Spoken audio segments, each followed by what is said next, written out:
Olá, bom dia. Bom dia, pessoal. Estamos iniciando aí mais um webinar para a gente detalhar um pouquinho a respeito da nossa plataforma PDA. E o nosso tema hoje é um tema super recorrente nas nossas rodadas de conversa com o mercado, com clientes, com consultores. E a nossa intenção é detalhar para vocês a respeito dos diferenciais do PDA em relação à metodologia DISC. Eu vou aguardar um pouquinho enquanto o pessoal vai entrando, vai se conectando. Vou abrir já agora para perguntas. A gente vai respondendo ao longo do webinar. Mas para o final também a gente se concentra em responder tudo que for possível. O que a gente não conseguir durante a transmissão, a gente responde para vocês. Deixem telefone, deixem e-mail que a gente faz questão de dar o retorno para contato, ok? Vamos lá, conectados, tudo pronto? Então, iniciamos com as apresentações, as formalidades. Eu sou a Luciana Cunha, gerente de negócios aqui da Grow.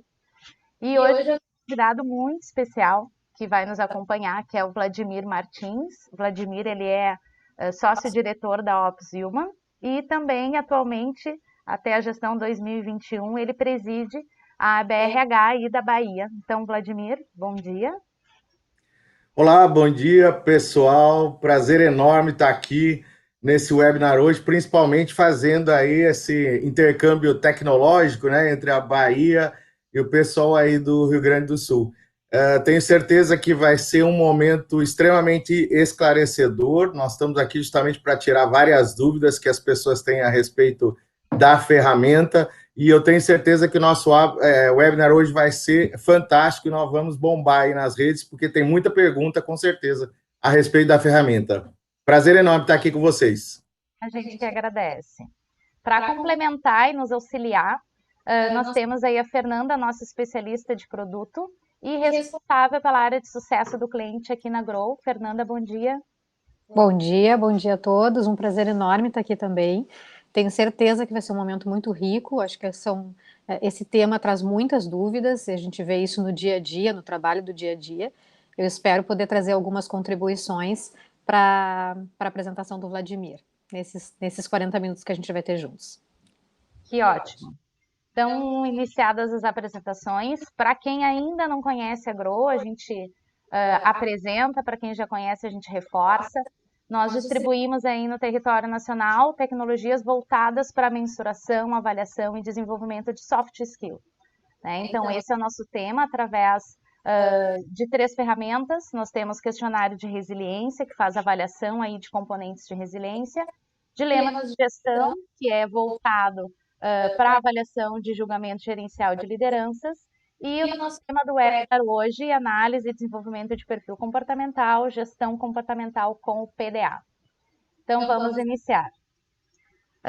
Vladimir, vou direcionar aí bastante para ti as nossas perguntas, as nossas questões, as nossas dúvidas para compartilhar com quem nos acompanha. E eu queria ouvir um pouquinho de ti a respeito do contexto, tá? Para contextualizar quem nos acompanha em relação à importância de utilizar ferramentas, tecnologias nos processos de recursos humanos, de gestão e desenvolvimento de pessoas. Perfeito. Eu posso dizer assim, com certeza, que sou um apaixonado por essa ferramenta. Desde que eu a conheci há alguns anos atrás, né? Não vamos falar muitos anos aqui para a gente não revelar a nossa idade, mas nós temos aí um trabalho muito forte, né, com essa ferramenta, e eu vejo ela sempre com um grande potencial de desenvolvimento, né, das pessoas, das equipes e das organizações. Esta ferramenta, ela nos proporciona um movimento diferenciado no ambiente organizacional. Que movimento é esse?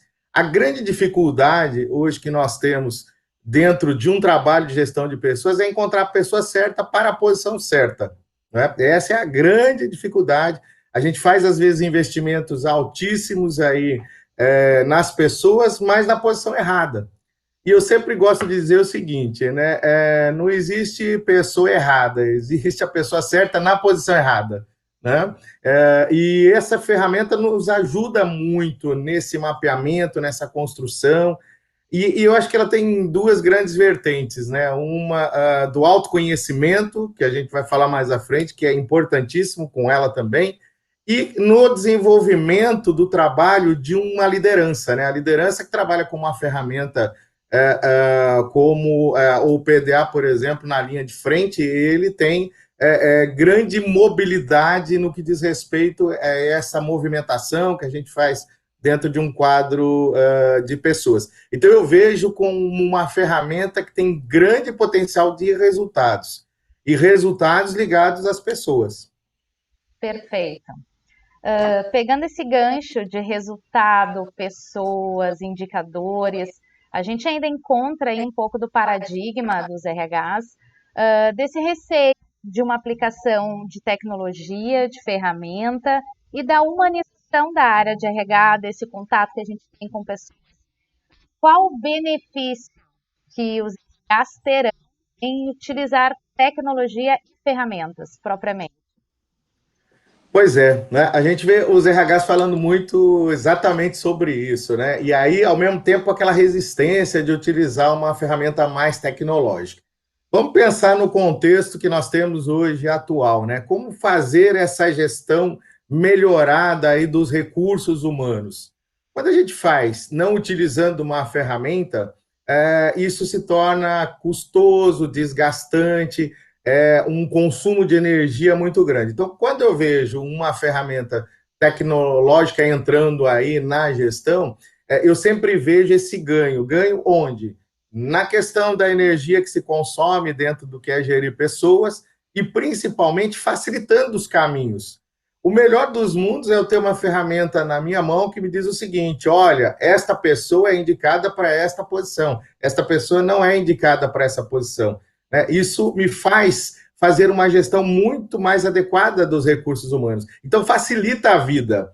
Aquele movimento que a gente tem que parece que não anda a coisa, né, dentro da área de recursos humanos, isso vai tudo por água abaixo, porque nós temos ferramentas que são assertivas, baseada numa teoria e baseada principalmente na aplicação, né? É uma aplicação aí que a gente vê de resultados. Então, nós temos muitos cases que certificam, inclusive, os resultados obtidos. Então, eu vejo que para o RH é uma super ferramenta de ser utilizada aí no meio da gestão mesmo de RH, né? Eu sempre acho que isso tudo extrapola, claro, a área de RH, né? Porque eu acabei de falar agora há pouco, é muito bom para o gestor também, mas para a vida de quem está na área de recursos humanos é incrível. Eu tenho um exemplo bem clássico, né? Que é uma das reclamações que a gente vê muito na área de recursos humanos é assim: poxa vida, né?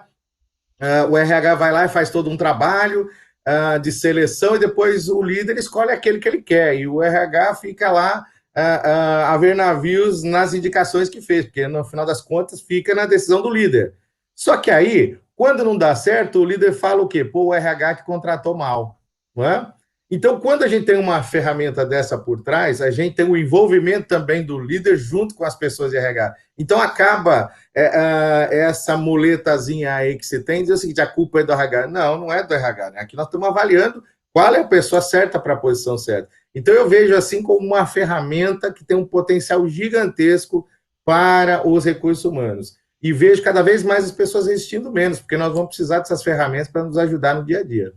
Sem dúvida. Humaniza, né? Acho que complementando o que tu está trazendo, Vladimir, é uma das bandeiras que a gente levanta muito aqui, né, juntos, que, na verdade, ao ser digital, ao fazer a transformação digital, o RH se torna mais humano, porque ele Exatamente. reduz os riscos de contratação, que é o que tu está trazendo, de botar a pessoa certa no lugar certo. Então, tanto para a própria pessoa quanto para a empresa. De Perfeito. reduzir os riscos de uma tomada de decisão arbitrária, de cometer algum tipo de injustiça por conta da subjetividade.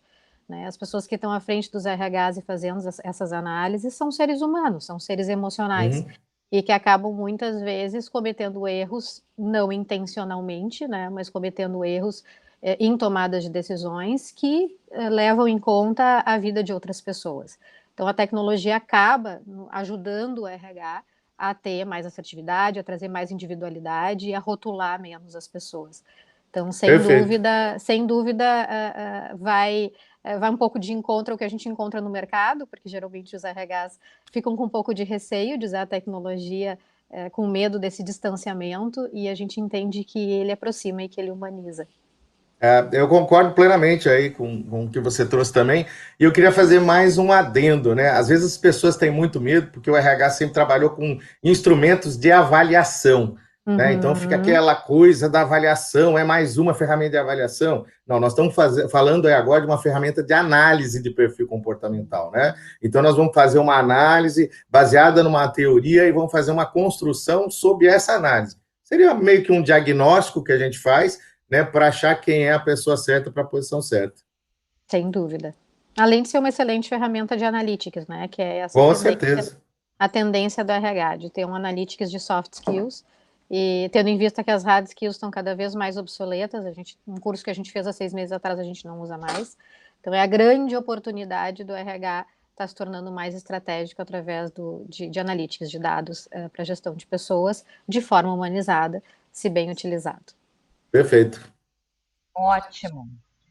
Então, já que a gente tocou no assunto teoria, queria também que o Vladimir compartilhasse conosco a respeito da origem da teoria, o que de fato diz que quem é o William Marston, então da onde que vem toda essa teoria e quais os desdobramentos atuais, né? E aí assim a gente vai entrar na diferenciação de DISC e PDA.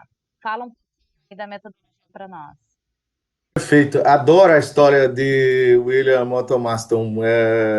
Tem até um filme aí, vou falar um pouquinho a respeito, muito bacana. Né? O William Otto Marston, lá em 1915, né, ele se formou em Harvard em psicologia, né, começou ali os primeiros trabalhos, e nesse mesmo ano ele já fala a respeito aí, do polígrafo, né, um dos primeiros estudos que ele fez, um instrumento utilizado até hoje ainda lá nos Estados Unidos, né? Para quem não sabe, o polígrafo é aquele que verifica pela frequência cardíaca se a pessoa está falando a verdade ou se está mentindo, né? Então, a base de todos os estudos dele vem daí, que é um pouco do comportamento que eu tenho também, né? E logo em seguida, poucas pessoas sabem, William Otto Marston também se formou em advocacia, né? Em 1918 ele se forma em advocacia, dentro lá de Harvard. Aí em 1921 ele já vira PhD de Harvard com vários estudos, né? E aí sim começa toda essa teoria que embasa a grande maioria das ferramentas que tem no mercado, né? Que a gente chama do DISC puro, né? Aquele DISC muito voltado para a teoria, né? E é muito interessante porque em 1928 o William Otto Marston publica, né, toda a teoria dele. Aí o Emotion of Normal People foi o primeiro livro que saiu com a teoria publicada. Depois levou muitos anos para chegar aqui no Brasil, só chegou em 2014 com uma tradução, né? Que aí ficou com um pouco dessa tradução mesmo, né? Emoção das pessoas normais. E aí tem todo o embasamento dele. O embasamento da teoria de Marston, óbvio, eu adoro isso porque ele fez um estudo em cima aí, das pessoas que viviam com ele, né? Eles viveram um triângulo amoroso, né? Ele, a esposa e na época uma aluna de Harvard, e dentro desse triângulo ele estudava os comportamentos delas próprias, né? Como é que elas se comportavam, tal. Aí surge a personagem da Mulher Maravilha, baseada nos comportamentos que ele observava. Laço da Verdade relacionado com o polígrafo, então tem todo um contexto aí muito legal. E nessa construção da teoria dele, ele pensa em duas frentes, né? Vamos dizer assim, ele pega as pessoas no seu interno e no externo, ou seja, a minha relação com o meio, com o meu comportamento interagindo com todo o meio. E diante disso nasce aí o que ele chama de 4 tipos básicos de comportamento, né? Os dominantes, os influentes, os estáveis e os que têm a conformidade, que dá origem à teoria DISC, né? Que é a base aí para muitas ferramentas de análise de perfil comportamental que existem no mercado.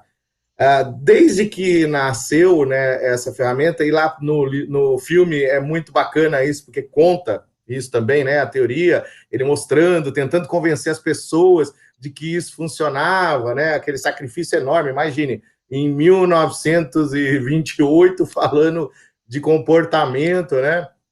Dentro de uma universidade super renomada, etc. Então foi muito difícil para ele. Ele sofre vários embates para defender que o comportamento das pessoas estava ligado justamente à interação que ela tem com o meio. Né? Conforme ela vai interagindo, ela pode ir mudando o seu comportamento. E aí nasce, então, o que hoje é a teoria base, que é o DISC. Né? Resumidamente, a história é longa, a respeito da teoria, muito bacana a história dele. É um filme muito interessante, muito legal também, né? Às vezes, assim, eu até brinco, né, com o pessoal, falar o seguinte: olha, cuidado ao assistir o filme, porque fala de as mulheres mastram em suas Mulheres Maravilhas ou alguma coisa assim, mas não assista com criança, né? Porque tá falando de Mulher Maravilha, mas não é um filme para crianças. Então, e lá conta toda a história, como foi a construção, a vivência dele, a própria Mulher Maravilha, como nasceu, né? A Mulher Maravilha nasce em 1941, já com esse contexto todo. Então é muito bacana, eu recomendo aí o pessoal assistir esse filme aí, que é legal, a teoria dele. Então, E a visão que basicamente a ele teoria. tinha, a visão que ele tinha, né, Vladimir, das mulheres, por isso que Puxa, nós somos super fãs. Porque tu imagina, na década de verdade, 40, em meio à Segunda Guerra Mundial, bem perfeito. antes do movimento feminista, que foi ali pela década de 60 e 70, ele estava falando sobre o poder e a força das mulheres, né, das pesquisas que ele Perfeito, tinha perfeito. realizado. Ele já tinha realizado pesquisas que ele tinha, por exemplo, identificado que as mulheres trabalhavam mais e melhor por longos períodos de tempo, que eram mais críveis, que eram Uhum, mais honestas. Então, ele entendia naquela época que as mulheres tinham que ter os mesmos direitos que os homens, tinham que ter direito a estudar. A esposa dele, principal, porque ele vivia um triângulo amoroso, sim, que era sim. Elizabeth, tinha 3 diplomas. Então, ele Uhum, já era um homem realmente de vanguarda naquela época. Então, é admirável, né, a genialidade dele. E o presente que ele deixou, brilhante, que é o presente da metodologia DISC, que a gente vai, então, agora efetivamente entrar mais e falar sobre as diferenças, né, da metodologia pura, que é essa que tu está trazendo, que foi desenvolvida em uhum, 1928. E eu trago isso porque, diante do nosso trabalho aqui, do trabalho da área de sucesso do cliente, que eu dirijo, a gente tem aparece muito essa dúvida, tá, mas diz que é tudo igual, né, diz que, quando diz que tudo mede a mesma coisa, e é bem importante que as pessoas saibam que a metodologia diz que ela foi simplificada na década de 60 para uhum. fins de velocidade maior na aplicação, na tabulação dos resultados, e isso fez com que, sim, se ganhasse velocidade, porque na época não tinha tecnologia para processar os dados, mas se perdeu em profundidade de análise. E hoje, Uhum. mais de 90% das ferramentas que estão no mercado utilizam a metodologia simplificada. E por isso a gente tem acesso ao perfil comportamental da pessoa, mas de uma forma muito simples, muito superficial. E começamos por aí um dos grandes diferenciais do DISC em relação ao PDA, que é a profundidade da análise, tendo em vista que o PDA utiliza a metodologia pura, a metodologia original, aquela desenvolvida em 28, no livro Emotion of Normal People, que é o que tu citaste, né? Perfeito, é isso mesmo. O que você trouxe é bem bacana dessa história de mesmo lá em 1928, com todas as dificuldades, guerras e etc., né, ele conseguir introduzir um conceito, né, ser reconhecido. Você falou uma coisa aí muito bacana, porque Elizabeth também era reconhecidíssima em Harvard, né, com várias titulações, etc. E é engraçado, né, na história, eu via muitas pessoas comentando, condenando ele pelo comportamento dele, de ter um triângulo amoroso. Mas, na realidade, quem começa o triângulo é a mulher dele, né, na história. Ela que inicia o processo, né? Sim, E aí chega um momento que ele está dentro do contexto, falando aí de comportamento também, ele está tão envolvido que ele fala que ele não consegue viver sem nenhuma das duas. Mas, porque cada uma reúne características comportamentais complementares. Por isso que sim, surge aí a Mulher Maravilha. sim. Muito bacana. Então, A a partir partir de de agora, agora, tendo conhecimento, né, a respeito da metodologia, do que significa de fato o DISC, e desse conceito de simplificação em meados de 60, como a Fernanda trouxe, a proposta e o posicionamento do PDA ele é diferente, né? Então é o que a gente fala de metodologia original, ela então não perder profundidade, muito pelo contrário, né? Ela acaba sendo muito mais profunda, traz muito mais diferenciação entre as pessoas, como vocês trouxeram, respeitando o comportamento de cada um. Então, Vladimir, fala um pouquinho para nós, assim, em relação aos eixos de comportamento, aos diferenciais do PDA, enquanto metodologia aplicada, alguns elementos, né, que a gente entende, assim, como essenciais de diferenciação. O que de fato o PDA traz, que das metodologias aplicadas, elas têm a base no DISC, mas o PDA tem essa diferenciação e quais são elas? Perfeito. Quando a gente fala dessa simplificação, né, é exatamente isso que Fernanda trouxe, por uma questão mercadológica, etc., para colocar, né, o instrumento no mercado, foi feito isso. Mas perdeu muito a essência realmente da teoria, né, da profundidade da análise. Quando a gente vai para o PDA, e aí a gente já tem uma amplitude de informações, né? Eu digo sempre assim, que o PDA, as pessoas têm muita dúvida com relação a isso. Mas não é DISC, né? Não é igual ao DISC, não sei o que lá. Então, todo mundo tem essa dúvida. Nós estamos falando de patamares completamente diferentes, né? Ele verifica a análise dele é muito mais concentrada em alguns itens, e ele não dá essa amplitude que eu vejo que dentro da ferramenta PDA nós temos. Então, ele fica simplesmente trabalhando só os eixos, DISC, e a gente não consegue ampliar mais essa visão. O PDA, ele já é muito mais amplo isso, né?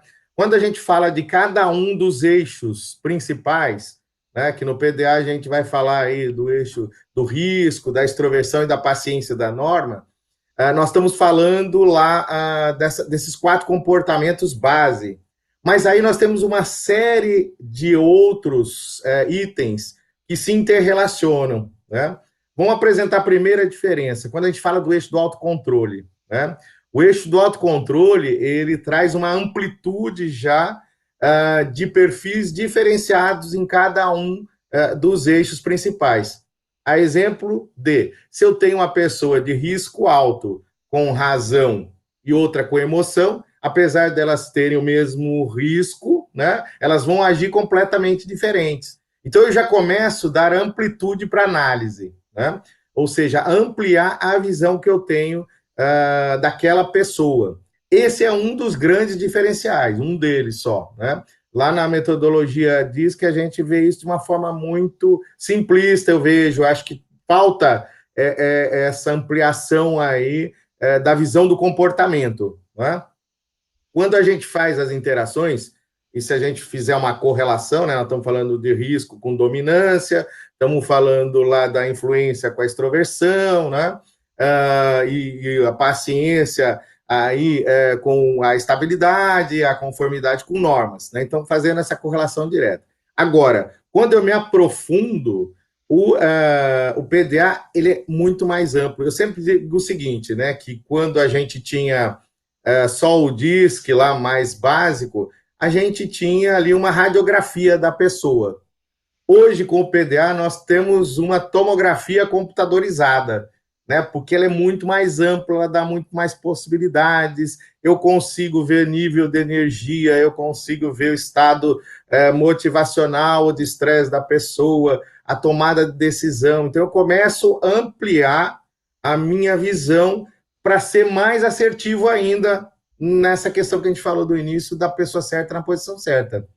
Quanto mais informação eu tenho nesse diagnóstico, e isso eu estou indo pela linha do médico, ele fala, né? Um raio-x eu tenho um diagnóstico, eu tenho uma tomografia computadorizada, eu tenho outro diagnóstico, muito mais amplo.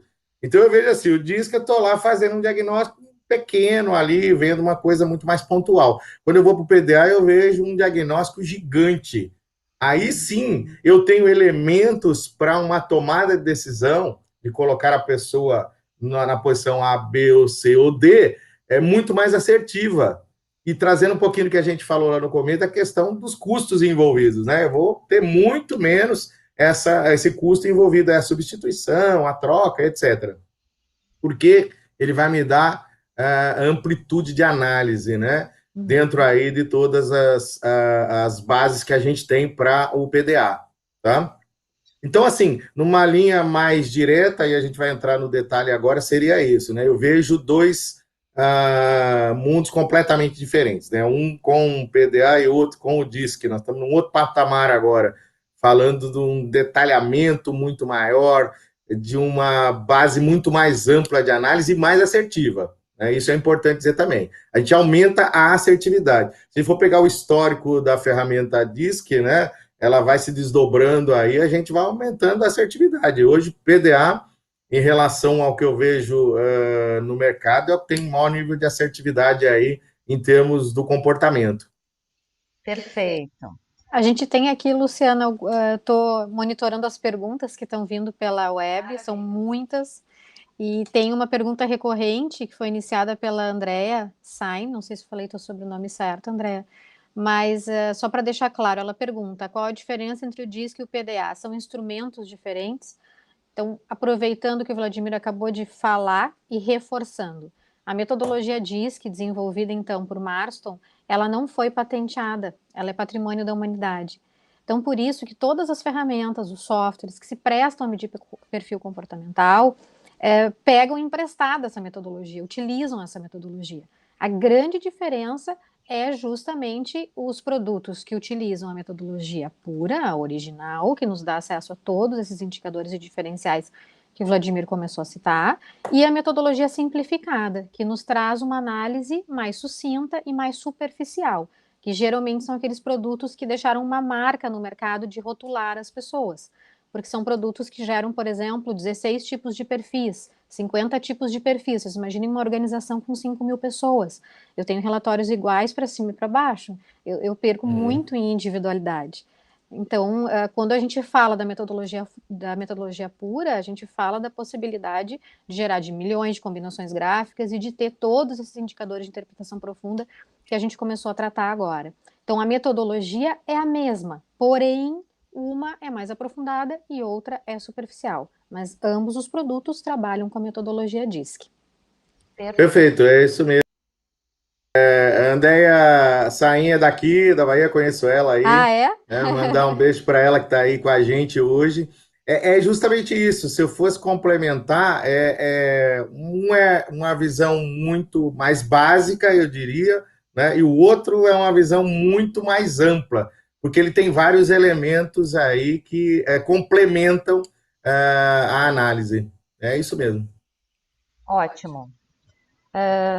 A partir do que vocês trouxeram, né, em relação à metodologia, então a gente aprofundou o que a gente chama de relatório de perfil individual, né, que é aquele que vai trazer a individualidade de cada um, vai gerar o seu perfil e agora a gente já colocou em xeque e trouxe os diferenciais, enquanto uma entrega muito mais robusta ao que o mercado oferece.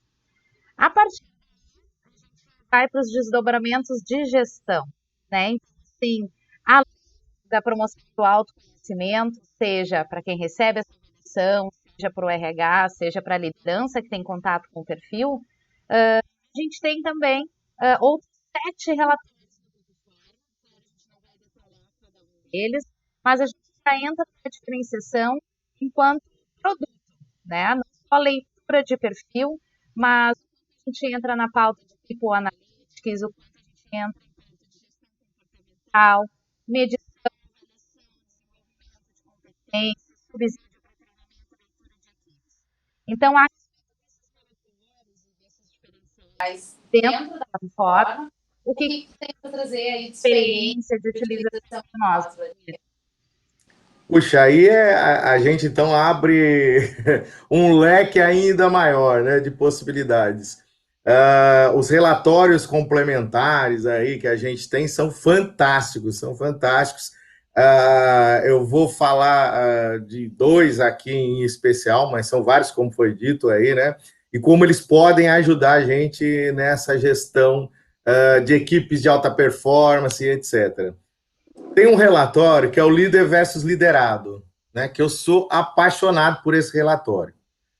Eu sempre digo que esse todo líder devia ter na mão para que ele possa conduzir da melhor forma possível aquela pessoa que está na equipe dele e saber como é que ele extrai o melhor dela, né? Porque ali ele vai trazer esses caminhos, vai trazer as zonas de conflito para ele. Então o líder tem que ter esse relatório na cabeceira dele ali, olhando o tempo inteiro, porque isso vai ajudar ele a direcionar. Então é fantástico esse relatório, chama-se líder versus liderado. A gente pode cruzar cada uma das pessoas da equipe com o seu líder e verificar onde estão ali os pontos de conflito, onde pode ser melhorar, a relação pode ser melhorada, os pontos de motivação, né, etc. Um outro é aquele que faz o cruzamento com as competências, né? Então, é fantástico também, porque eu consigo ter uma visão dos gaps que eu tenho dentro aí do quesito competência. E não só os gaps, eu posso ver também aonde a pessoa tem melhor competência. Que se fala muito no mercado, né? Não, mas vamos trabalhar os gaps, mas por que não olhar o que a pessoa tem de melhor também, né? E reforçar isso. E lá a gente tem essa possibilidade de reforçar o que ela tem de melhor, porque aí eu vejo qual é o nível que está aquela determinada competência com ela. Em relação a trabalhos que a gente tem feito, aqui na Opus, né, a gente tem desenvolvido trabalhos com equipes de alta performance, usando a ferramenta, né, usando essa análise, usando a análise grupal, usando a análise do cruzamento com as competências, com os líderes e até com o próprio cargo. Olha, um outro relatório fantástico, a gente cruzar o perfil do cargo com o perfil da pessoa, eu vou saber exatamente quais são as diferenças que tem entre ambos, o cargo que eu estou colocando ela e a pessoa, o nível de aderência que ela tem, né? E isso é fabuloso para a gestão. Eu, como RH, que fui durante muitos anos, pena que eu não conhecia essa metodologia mais lá atrás, né? Porque isso seria assim, um arcabouço de possibilidades gigantescas para fazer uma construção maravilhosa de equipe. A gente tem cases, por exemplo, aplicado a áreas comerciais, né? A gente fala sempre daquela questãozinha, né? A gestão normal é o quê? Eu pego o meu melhor vendedor, aquele que vende muito, e transformo ele num gerente comercial, porque ele é o máximo. Só que isso é um tiro no pé, né? Porque muito provavelmente essa pessoa não tem desenvolvido as competências necessárias para ser uma liderança. E às vezes ela nem quer, né? Aí o que acontece? Eu perco um excelente vendedor e ganho um péssimo gerente, né? Ao passo que se eu tenho esse instrumento na minha mão, muda tudo. E a gente tem cases aqui aplicados a áreas comerciais que a gente fez. E mudou o perfil da área, porque a empresa estava indo por um caminho sem resultado, nós fomos para outro, né? Para esse tipo de vendas, a gente precisa desse determinado perfil.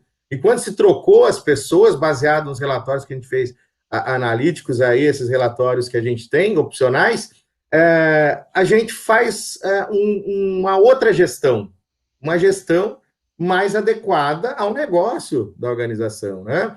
Hoje se fala muito no RH estratégico, protagonista e parceiro do negócio. Esse instrumento dá tudo para eles, né? Tudo que pode se ter para ser estratégico, para ser parceiro do negócio e para ser protagonista, né? Nós vamos ter os melhores resultados com as melhores pessoas. É isso que eu vejo aí dentro desse case. Bom, a gente está estourando já no tempo aqui que combinamos com todos, né? Que era em torno de 30 minutos e 10 minutos para as perguntas. Então, eu já vou entrando numa pergunta que a Laila Tamazo nos fez. Então, quando a gente fala que o PDA é mais amplo, a gente falou isso em alguns momentos aqui e está versando sobre isso. E aí a dúvida dela, o que seria esse mais amplo? Então, assim, Laila, como o próprio Vladimir trouxe, o mais amplo significa tanto a profundidade das informações, as milhares de combinações gráficas que são possíveis de ser geradas, ou seja, traz muito mais individualidade, e os indicadores de interpretação profunda, que o Vladimir chegou a citar alguns deles. Por exemplo, o eixo do autocontrole. Então, os produtos que utilizam a metodologia simplificada não têm o eixo do autocontrole, que é um eixo extremamente importante, mede inteligência emocional, e ele é como uma espécie de guarda-chuva sobre os outros 4 eixos do DISC. Nós também temos, no nosso caso, é o R, o E, o P e o N, que é risco, extroversão, paciência e normas, e ele age sobre esses eixos, como bem o Vladimir trouxe. Então, a pessoa com risco alto e mais racional vai ter uma resposta comportamental, e a pessoa que tiver um risco alto com um eixo do autocontrole mais emocional vai ter outra resposta comportamental. Então, vocês imaginem um produto que não mede autocontrole, o quanto que a gente está perdendo em termos de informação, em termos de precisão, nessa questão da análise preditiva de como que essa pessoa vai de fato se comportar no dia a dia.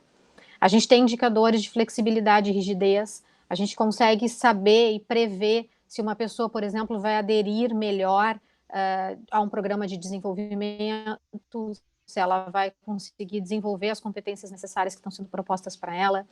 A gente tem indicadores de estresse, de frustração, de desmotivação, de subaproveitamento, que é o nosso indicador de retenção de talentos, onde a gente consegue saber se aquele profissional está saturado ou se ele está frustrado e eventualmente conseguir resgatá-lo antes que ele possa buscar uma oportunidade de trabalho fora da organização. Isso custa muito dinheiro para as organizações.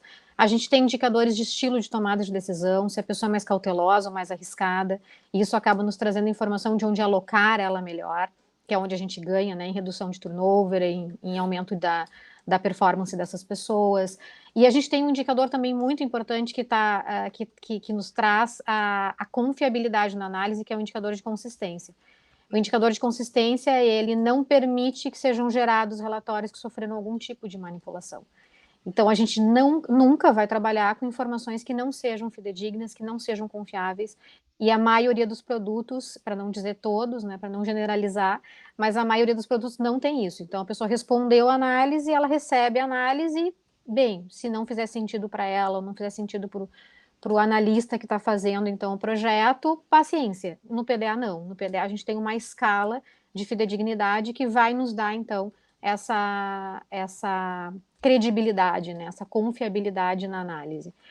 E, além disso, o que o Vladimir acabou de fechar, que são todos esses relatórios embarcados dentro da plataforma, que não tem custo adicional nenhum, ou seja, eles estão disponíveis para quem utiliza a nossa plataforma do PDA, que são o relatório de líder liderado, mapas de times, compatibilidades com cargos, com competências e, inclusive, o recurso do feedback 360, baseado nas competências do PDA e no perfil das pessoas.